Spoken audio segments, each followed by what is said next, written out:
Greetings, my friends. My name is Carson Barlow, and welcome to Humanity 3.0. So, intellectual maturity.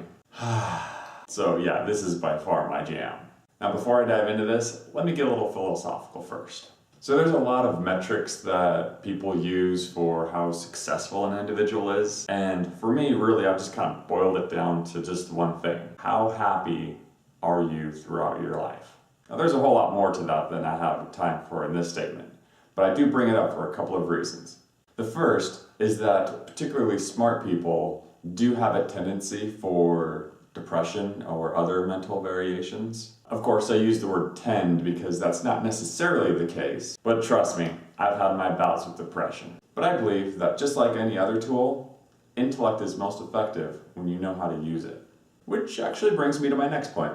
Having a strong intellect is indispensable to solving life's problems. Now, of course, we all know that the solution to one problem is yet a doorway to another problem. But as one of my more favorite philosophers said, you never really get rid of your problems, you just upgrade them. So having intellectual maturity means that you get to consciously choose what problems you want to have and be able to solve your current problems in a way that will provide you with those problems you're seeking in the future.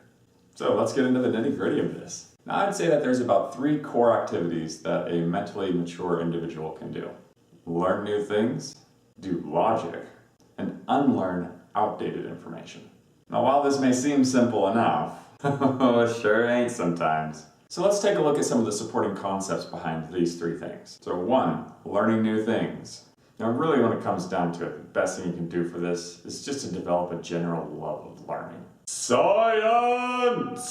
And just have a general curiosity of our reality. Stay curious, as some of my favorite YouTubers would say. So things are different now from when I was growing up. Back then, it was all about rote memorization. But with the glorious advent of the internet, it's not so much about that anymore.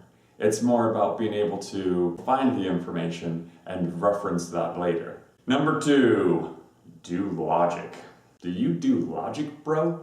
I think that computer programming should be like a high school curriculum core class. And the reason for that is that it's an unrelenting activity of logic. If you mess up on something, then the program won't work as intended. If the computer doesn't work as intended, it means you've messed up on something. Having this level of intellectual humility beat into you is such an amazing thing to have. For one thing, it's helped me understand my own logical fallacies in other aspects of my life. You know, now that I think of it, I would rather find one logical fallacy in my own thinking than 100 logical fallacies in someone else's thinking. You see, for me, it's all about getting the best ideas in my head. And I'm not so arrogant as to think that I have found the holy grail of all ideas. Now, while I greatly favor many of the ideas I have, I don't hold them so sacred as to disqualify them from intellectual scrutiny from time to time. And this point actually leads quite nicely to the 3rd thing, which is unlearning outdated information.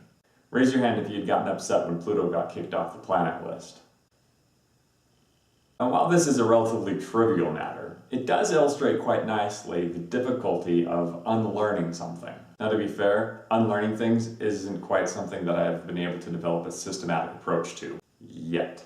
But let me give you an example of my own life. Having left a religion that had deeply ingrained belief in God, I still find myself wanting to turn to Him in prayer whenever there's something that I haven't quite figured out. Now many members of my old faith would say, see, you do have a testimony, I knew it. No, those neurological connections just haven't deteriorated yet. So I'd say that depending on what it is, unlearning something is sometimes harder than learning it. This is why I find it so helpful to hold few, if any, ideas sacred. The last thing that I want is to add even more resistance to growth and let my intellect stagnate. Now I'll have to admit, a lot of this stuff is way easier said than done. But I can tell you, at least with my own experience, that where I am today versus where I was even a year ago, I am so glad that I've been able to learn the things that I've been able to learn and logically integrate them into my life. It hasn't been easy and often a very long, slow, gradual process, but it has been worth it. And I'm glad that I've been able to drop the ideas that, well, seemed like a good idea at the time. Stay classy, my friends.